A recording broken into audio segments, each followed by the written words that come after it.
Media pagi tadi sejak jam 10 Sodalem dan Bupati Wali Kota Saudara Senam Jakarta mengadakan pertemuan dalam rangka menyikapi merebaknya COVID-19. Nah, hari ini Sodalem bersama Bapak Bupati Wali Kota berkenan untuk jumpa pers dengan teman-teman. Karena itu kesempatan pertama pengantikan saya mohon dari Sodalem dilanjutkan dengan pertanyaan dari teman-teman wartawan.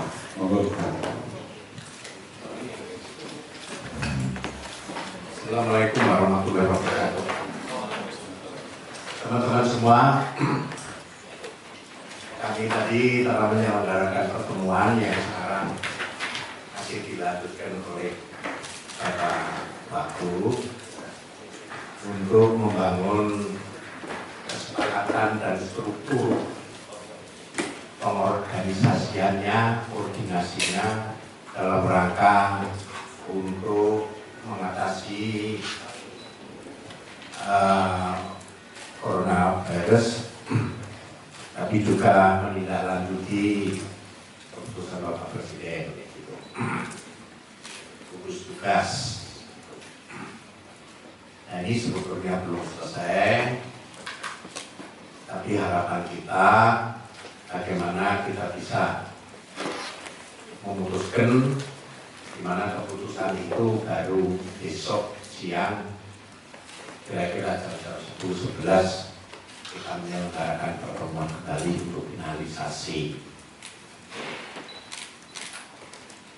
Di dalam pembahasan yang kita lakukan dari penjelasan Dinas Kesehatan, kami berpendapat bahwa Jogja ini belum perlu dilakukan pemahaman untuk dinyatakan KRB. Tapi bagaimana kita bisa menyelamatkan, menangani mereka yang kena virus corona ini bisa sembuh, tapi juga bagaimana kita menjaga yang sehat ini tidak sakit. Nah, di samping kami ingin menggerakkan masyarakat sendiri untuk menjadi kekuatan, karena dari pengalaman tahun 2006 dan 2010 itu kebersamaan dengan masyarakat itu selalu sukses, sehingga harapan saya bagaimana kita memerangi corona ini menggerakkan masyarakat untuk hidup sehat, kira-kira kayak gitu. Biarpun mungkin IPM-nya sudah baik, tapi pemahaman ini kan belum tentu semuanya utuh. Sehingga tadi juga saya sampaikan bagaimana semestinya yang dimaksud hidup sehat untuk dalam keadaan sehat untuk kita kenal virus corona. Ya, seperti yang selama ini sudah kita kenal, mungkin kita cuci tangan, ya kan? Tapi dari dialog saya dengan seorang pakar mikrobiologi, itu kalau bisa cuci tangannya pakai sabun biasa, tapi jangan pakai hand sanitizer. Karena apa? Karena hand sanitizer itu dikatakan itu membunuh bakteri, bukan membunuh virus. Ya, di mana virus yang di tangan itu harus bisa lepas. Tapi kalau pakai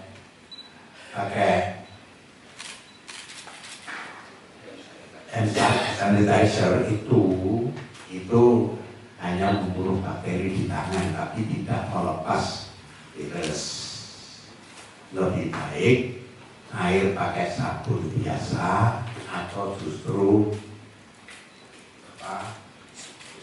tisu basah itu akan melepas virus di tangan, bukan membunuh bakteri. Tuh. Tapi juga sering cuci muka, berkumur tapi dekat, tapi menggunakan obat kumur. Selama itu sering dilakukan, ya, dan jaga kesehatan, tidak mungkin kena virus. Hal-hal seperti ini coba itu kita lakukan, kita terjuni, bagaimana ini bisa menjadi gerakan masyarakat, sehingga harapan saya, ya, masyarakat itu tidak sekedar menjadi objek, tapi menjadi subjek dalam proses kita untuk membantu masyarakat, ya, tidak hanya bicara masalah corona, tapi juga bagaimana bersamaan dengan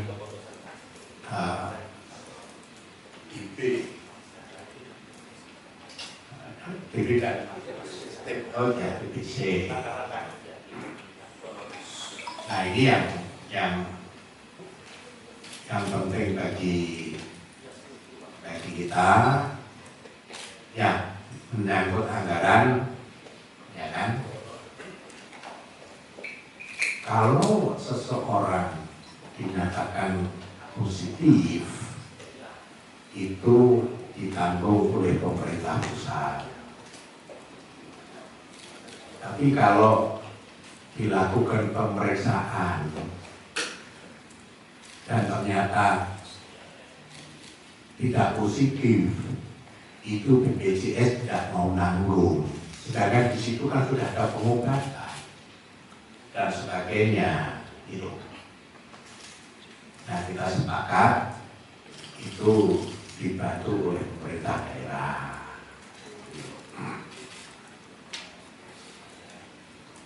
Dan yang kedua, kami di provinsi maupun kabupaten kota siap untuk membiayai di dalam proses untuk menjaga masyarakat juga tetap sehat. Tuh.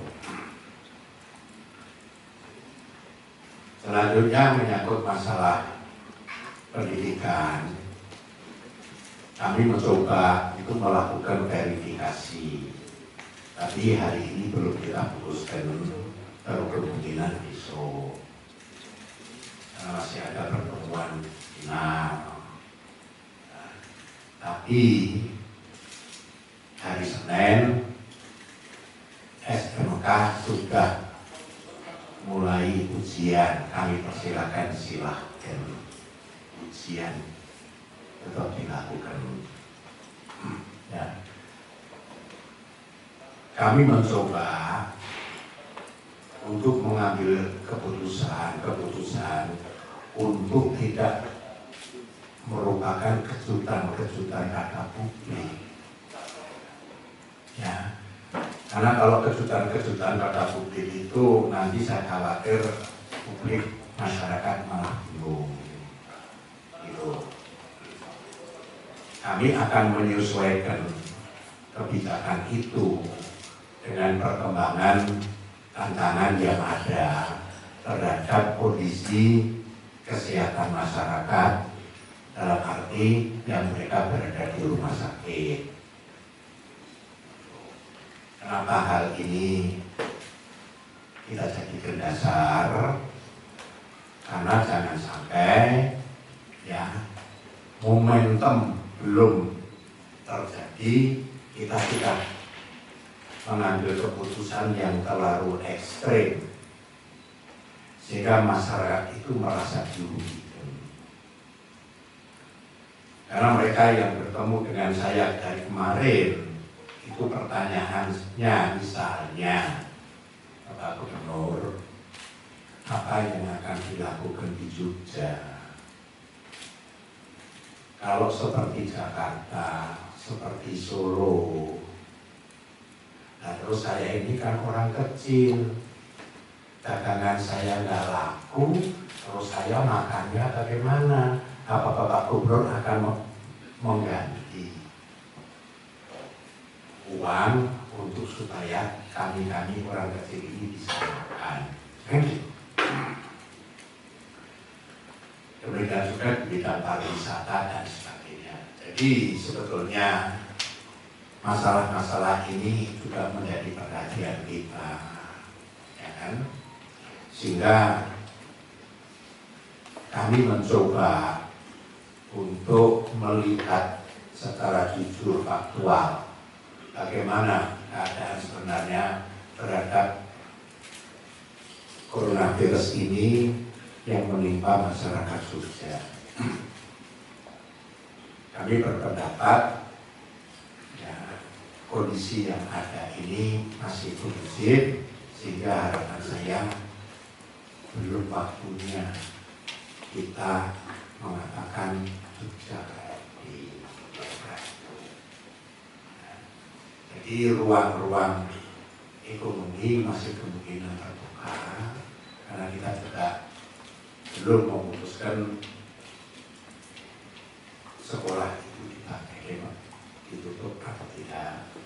Karena kami juga ingin minta jaminan dari publik kalau memang ditutup, si anak ini di rumah atau juga malah pergi kemana-mana.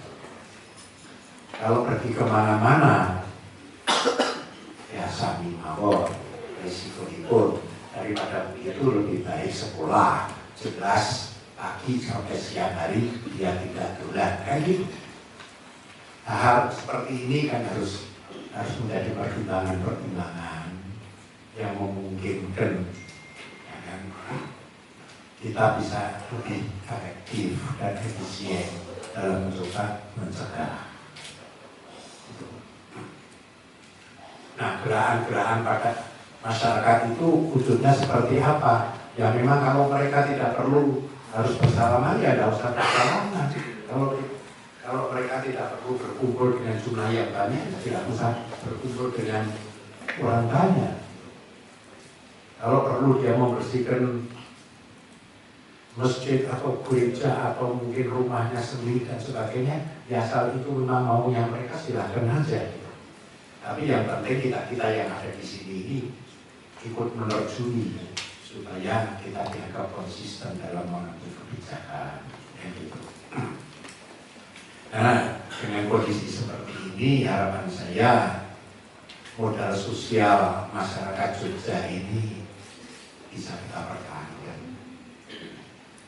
Saya kira garis besarnya untuk teman-teman itu saja yang bisa saya sampaikan, karena rapat ini masih dilanjutkan masalah pengorganisasian dan sebagainya, dan baru besok akan kita plenukan dalam arti ya kan, dari sisi perbantuan dari Polda maupun TNI baru kita lakukan besok. Ini sekedar isu materi yang kita verifikasi untuk menjadi bahan isu kita yang besok. Saya kira itu saja yang bisa saya sampaikan. Terima kasih. Assalamualaikum warahmatullahi wabarakatuh. Sebelum Saudara Pak Ketua DPRD, saya persilakan. Iya, jadi untuk sampai ke masyarakat. Terima kasih. Terima kasih Pak Ketua. Kalau Pak Bupati, Pak Wali dan yang sampaikan sudah cukup. Bapak, mohon kalau ada pertanyaan dan silakan. Silakan teman-teman. Langsung aja.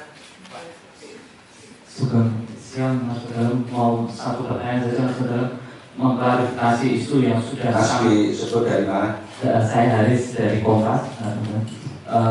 Ingin mengklarifikasi isu yang banyak beredar di masyarakat. Apakah benar ada satu pasien atau sudah ada kasus positif COVID-19 di daerah istimewa Yogyakarta? Terima kasih. Ya betul, satu masih anak-anak. Ya, yang lain itu yang minta untuk diperiksa, tapi belum ada pernyataan resmi apakah dia sudah positif atau tidak. Yang positif satu. 3 tahun besar itu. Ya. Silakan yang lain. Silakan Mas. mohon izin pertanyaan berikutnya terkait dengan informasi. Saya Mas. Saya Hendrawan dari CNN Indonesia TV. Saya ingin mengonfirmasi beberapa informasi dari beberapa sumber yang menyatakan bahwa dalam kunjungan Raja Belanda ada satu official dari pihak Raja Belanda yang positif corona, dan itu kami sudah mendapatkan informasi bahwa Sri Sultan dan juga keluarga saat ini dalam status orang dalam pemantauan. Mohon konfirmasi hal tersebut. Terima kasih. Nah, itu nggak betul, semua clear, karena tidak hanya saya mendapatkan masukan, tapi sebetulnya sebelum kehadiran itu juga saya minta clear-nya, dan itu clear. Sudah ada clear. Kami tahu isu itu, tapi sudah clear, ada. Kami menanyakan juga, karena sama-sama kita juga takut salaman. Silakan. Saya Giri dari DKI Jogja, Masa Dalam, untuk konfirmasi di sejumlah kampus itu sudah memperlakukan kuliah online. Nah, ini apakah akan diteruskan atau seperti apa? Kuliah online atau kuliah online.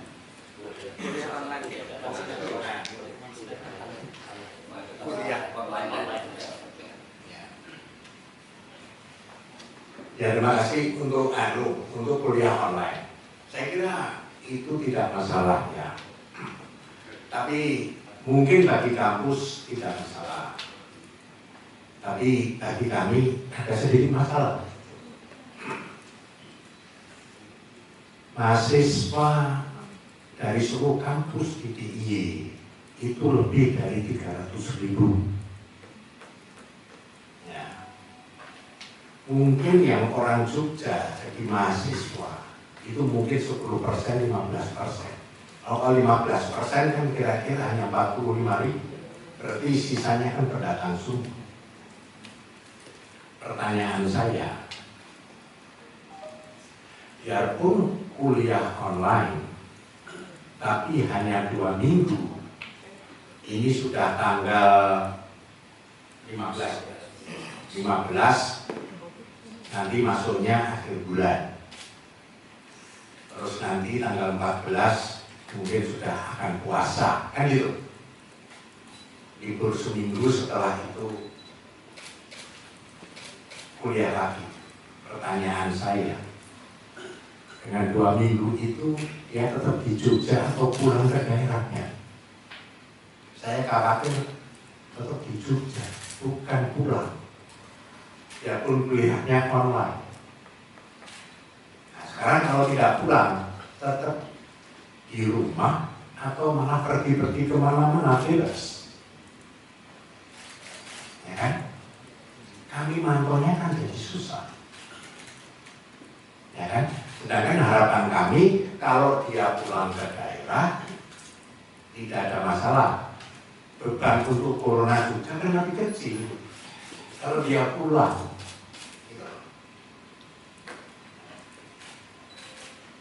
berbeda dengan sekolah SD, SMP, SMA libur.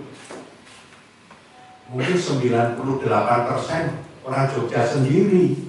Jadi kalau kita libur kerja, ya tetap tinggal di rumahnya masing-masing di Jogja. Sekarang kalau libur, anak-anak ini tetap di rumah atau dolan. Harapan kita itu di rumah, bukan untuk dolan. Tapi apa ya, justru kita liburkan itu dia di rumah. Kalau malah dolan gimana?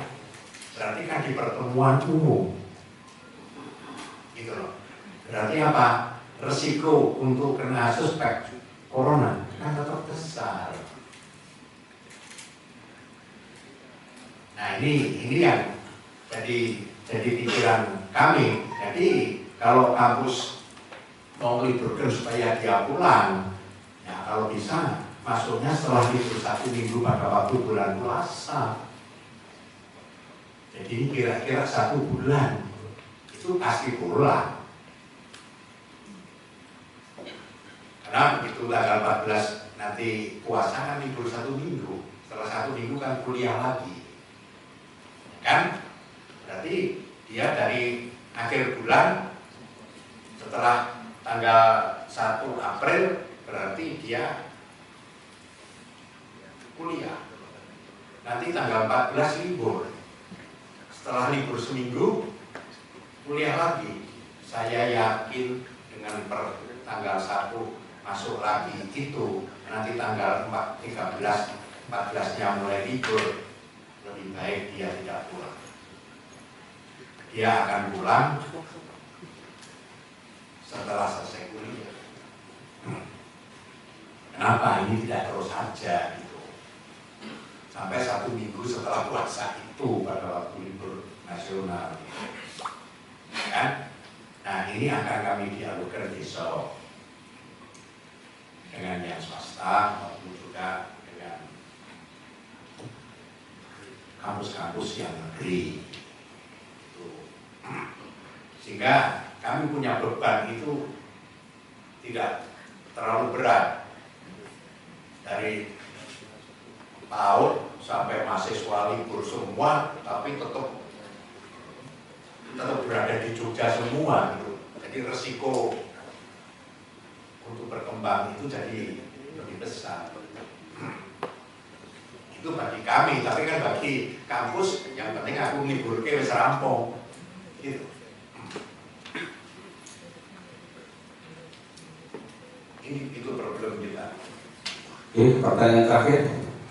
Silakan Mas. Saya Eko Aryawan Pak dari Kompas TV. Saudara mengadakan rencana penutupan tempat wisata masuk keraton, kemudian pengawasan kalau lintas orang keluar masuk di daerah perbatasan, khususnya misalnya Solo, Jogja seperti apa? Terima kasih. Tadi sudah saya utarakan, kita belum mengambil pemahaman KRI, ya. Sehingga kita belum melakukan close, ya, untuk pariwisata maupun kunjungan yang lain, ya. Tadi kita bahas apakah waktunya kita sudah sampai di situ. Kalau di situ kita lockdown, gitu. Makanya tadi saya umpamakan begitu lockdown, ya kan, orang kecil kemarin datang yang pada saya itu mengatakan, nanti kalau jualan saya nggak laku, Bapak Gubernur mau ganti nggak biaya hidup saya, kan gitu, ya kan? Ya kalau belum waktunya ya jangan kita lakukan itu. Kalau memang waktunya, makanya tadi saya mengatakan kita lihat perkembangan yang ada di rumah sakit bagaimana, sehingga kebijakan kita ini punya argumentasi yang kuat, ya kan? Tapi tidak sekedar bagaimana ada masalah kita putus, kita close, tapi sebetulnya semua toko tidak ada pembeli, mall sepi, pariwisata tutup, ya kan? Orang jualan tidak laku karena tidak ada orang datang. Kira-kira ekonomi daerah itu kira-kira jatuh, hancur enggak? Nah, itu kita jadi pertimbangan.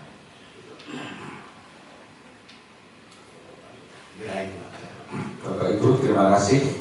Kira Mbak Dun, Saudara, Bapak Ketua DPR dan Bapak Ibu sekalian Bupati Wali Kota yang hadir hari penjelasan kepada teman-teman media. Teman-teman media, terima kasih. Kami persilahkan nanti bisa disampaikan ke masyarakat. Kurang lebihnya saya mohon maaf. Assalamualaikum warahmatullahi wabarakatuh.